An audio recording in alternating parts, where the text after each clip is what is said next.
अब केही समय पछातै यहाँनिर सभा सुरु हुन गइरहेको छ। तपाईँले यहाँनिर देख्नुहुँदैछ है, जनसाधारणको आउने क्रम बिहानदेखि नै भइरहेको छ।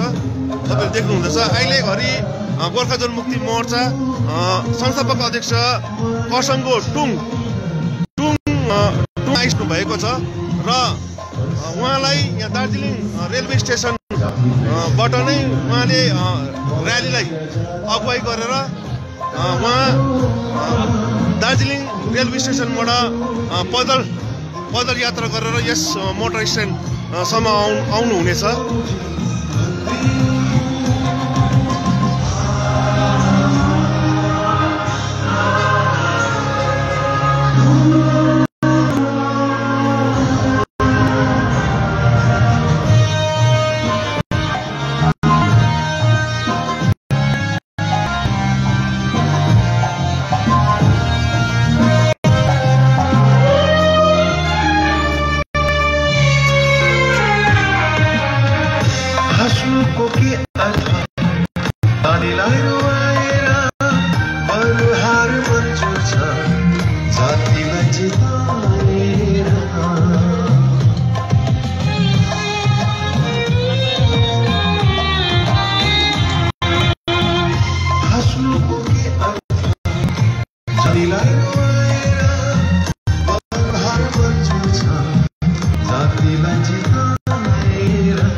देख्नु भइरहेको छ यहाँनिर सभा अब केही बेर पछि नै यहाँनिर सभा सुरु हुन गइरहेको छ।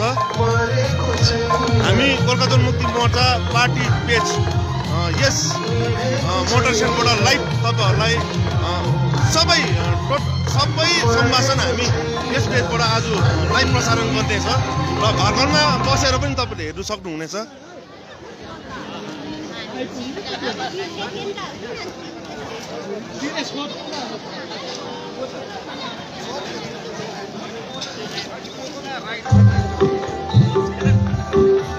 जय गोर्खा है तपाईँहरूलाई।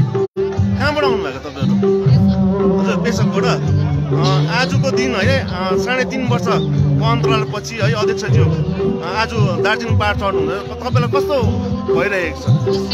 हजुर के भनिदिनुहोस् न तपाईँले आजको दिन?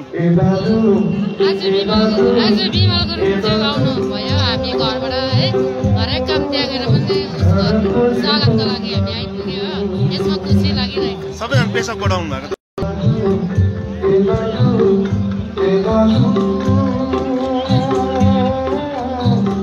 तपाईँहरू कहाँबाट आउनु भएको? पेसोकबाट। आज है 3.5 वर्षको अन्तरालपछि है पार्टी अध्यक्ष है आज घर आउनुहुँदैछ। तपाईँलाई कस्तो भइरहेको छ? अलिकति हजुर कति खुसी हुनुहुन्छ तपाईँहरू? हजुर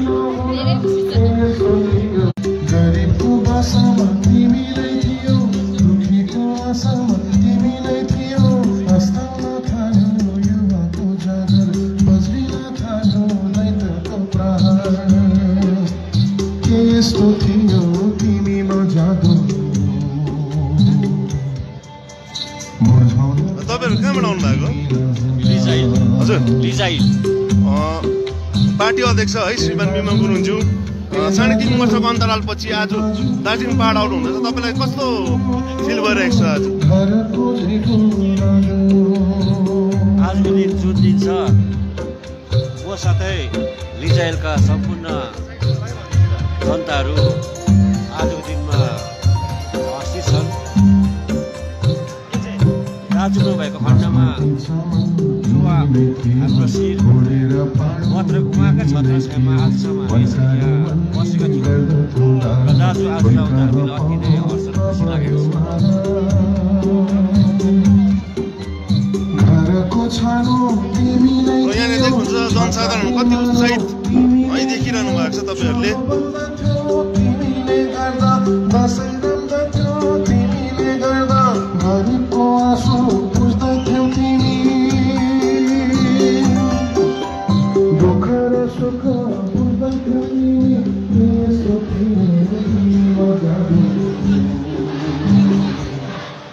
र एउटा र्याली अहिले भर्खर एउटा र्याली है यहाँ मोटर स्ट्यान्डमा आइरहेको छ।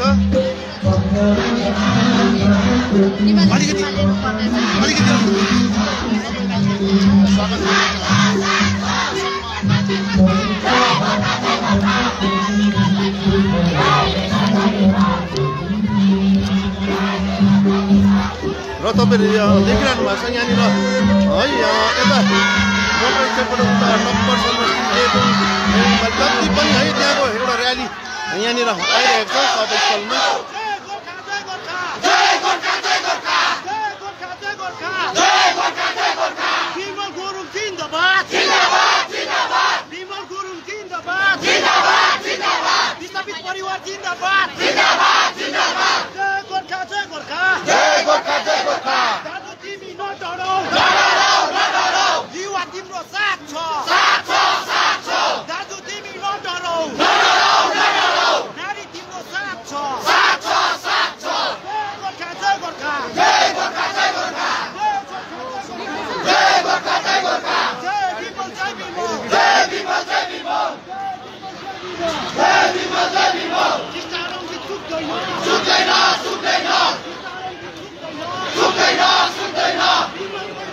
र तपाईहरुले देख्नुहुँदैछ है गोर्खा जनमुक्ति मोर्चा है महासचिव श्री रोशन गिरीज्यू यहाँ मञ्चमा आइसक्नु भएको छ र उहाँलाई है तपाईहरुले देख्नुहुँदैछ यहाँ मञ्चबाट।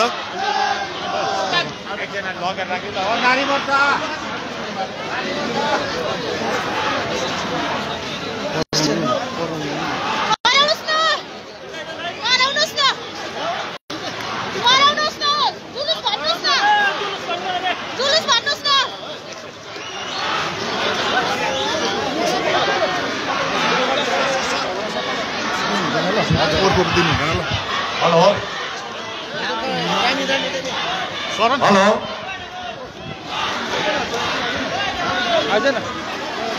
महाकाल बाबालाई याद गर्दै अनि गोर्खा जनमुक्ति मोर्चाका संस्थापक अध्यक्ष श्रीमान विमल गुरुङलाई याद गर्दै अनि सम्पूर्ण विस्थापित परिवारहरूलाई याद गर्दै आजका जनसभा हामी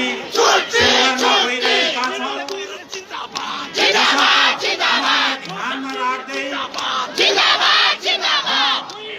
कालिम्पोङ जिल्ला समितिका महासचिव श्रीमान शिव प्रधान उहाँ कालिम्पोङ नगरपालिकाका भूतपूर्व अध्यक्ष पनि हुनुहुन्छ र उहाँलाई आजको यस जनसभालाई अघि सारी दिवस भनी उद्घोषकोजीमा हामी दार्जिलिङ महकुमा समिति उहाँलाई सुम्पिन्छौँ।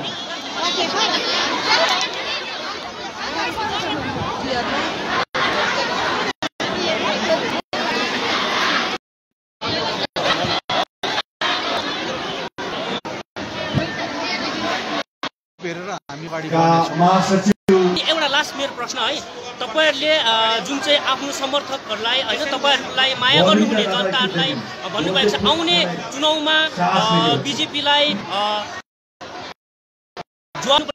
भोट सरकारलाई जिताउनु ममता ब्यानर्जी जित्नु पर्छ भन्ने अध्यक्षले पनि भन्नुभएको छ र यसमा के छ भने तपाई बीजेपीले केही नगर्दिएकोले हामीले यो राजनीतिक टेक लिएको हो। बीजेपीले केवल झुटको राजनीति गर्यो। दार्जिलिङ महकुमा समिति अन्तर्गत प्रमुख संयोजक श्रद्धेय तिलकचन्द्र रोका महोदयको आग्रहलाई स्वीकार गर्दै उहाँको प्रस्ताव स्वीकार गर्दै देख्नुहुँदैछ दार्जिलिङ मोटर स्ट्यान्डबाट यहाँनिर यो एउटा आज जनसभा मात्रै नभएर यो हाम्रो एउटा चाडबाडको रूपमा पनि आज हामीले पार्टीले आज यहाँनिर मनाइरहेको छ र तपाईहरु यहाँ महिनाको दृष्टिकोणमा लगभग 3.5 वर्ष पछि आज पुनः हामी यसरी यो मञ्चमा साक्षात्कार गरिरहेका छौँ। सूर्यले पनि आज जम्मै बादल र तुवालोहरूलाई हटाएर पहाड हाँसिरहेछ भन्ने दिदीको कुनै दिनको एउटा सन्देश थियो। त्यो सन्देशलाई सकारात्मक दृष्टिकोणले हेर्दै आजको यो मौसमले पनि हिजोको मौसमलाई पनि चुनौती दिँदै दिनभरिको निम्ति एउटा घमाइलो रमाइलो दिन दिनको निम्ति प्रस्तुत गरेको यो प्राङ्गणमा यहाँलाई हार्दिक स्वागत अभिनन्दन टक्राउँदै औपचारिक रूपमा आजको कार्यक्रम हामी अघि बढाउन तत्पर भएका छौँ। अहिले अध्यक्ष महोदयको आगमन सिलगढीबाट प्रस्थान भइसकेपछि उहाँ सुकनामा रोड सो सिद्ध्याउनुभयो। रङटङमा उहाँलाई स्वागत जनाउनको निम्ति अभ्यर्थना अभिनन्दन जनाउनको निम्ति यथेष्ट हाम्रा पार्टी कर्मीहरूको उपस्थिति उहाँले आफ्नो नजरले त्यो अवलोकन गर्नुभयो। सोपछि 2 नम्बर बस्ती चुनभट्टीमा पनि उहाँलाई स्वागतको निम्ति प्रस्तुत बसेका हाम्रा पार्टी कर्मीहरूले अभिनन्दन जनाए। चुनभट्टीपछि 3 धारेमा उहाँले पैदल एउटा पदयात्रामा सहभागी हुनुभयो, एउटा उत्सवमा सहभागी हुनुभयो। त्यसपछि सेलिम हिल भैयाबारी हुँदै महानदीको शहीद वेदीमा श्रद्धासुमन टक्राउनु भएपछि गिद्धे 0 पोइन्ट अनि प्रधान पेट्रोल पम्प खरसाङमा पनि उहाँले पथबाट नै आफ्नो चरण दिनुहुँदै 55 नेसनल हाइवे राष्ट्रिय राजमार्गबाट अघि बढ्नु हुँदै टुरिस्ट लजमा केही क्षण विश्राम लिनु भएपछि सन्त मेरीको शहीद वेदीमा आफ्नो श्रद्धासुमन टक्राएर अग्रसर भइरहनु भएको छ। र औपचारिक रूपमा कार्यक्रमलाई प्रारम्भ गर्नको निम्ति यो मञ्च औपचारिक कार्यक्रमको मञ्च भएकोले गर्दा मञ्चको मर्यादालाई कायम गर्ने दिशातर्फ हामी अग्रसर हुँदछौँ। सर म प्रस्तावमा राखौँ सरको प्रस्तावमा राखौँ। 2017 पछि जब पार्टी एक प्रकारले सङ्कट कालमा थियो, संक्रमण कालमा थियो, एक प्रकारले एउटा अन्यल र असमञ्जसको स्थिति थियो, अधिकांश नेतृत्व निर्वासित भएका थिए, सो समयमा पार्टीको धुकधुकीलाई बचाउनको निम्ति अनि जनभावनालाई कदर गर्नको निम्ति एक प्रकारले सम्पूर्ण पार्टीका कर्मठ सदस्यहरू कुनै न कुनै रूपमा विस्थापित भएको अवस्थामा पार्टीको संगठनलाई दरिलो राख्न अनि जनभावनाको मनोबललाई सुदृढ बनाउनको निम्ति जम्मै खतरालाई उठाएर कार्यवाहक अध्यक्षको अभिभारा भई ग्राउन्ड जिरोमा फर्केर आएर पार्टीलाई यथावत राख्न र पार्टीको क्रियाकलापलाई निरन्तरता दिनको निम्ति आफ्नो अभिभारा कार्यवाहकको अध्यक्षको अभिभारा अनि 10-15 केस तुरन्तै आफ्नो स्वभूमिमा फर्केर आएपछि जनाइनको निम्ति हामी आयोजकपछि निर्वाचनपछि पार्टीका महासचिव श्री रोशन गिरी पनि मञ्चमा म अब क्रमशः पार्टीका वरिष्ठ पदाधिकारीहरूको नामोच्चारण गर्दै जानेछु।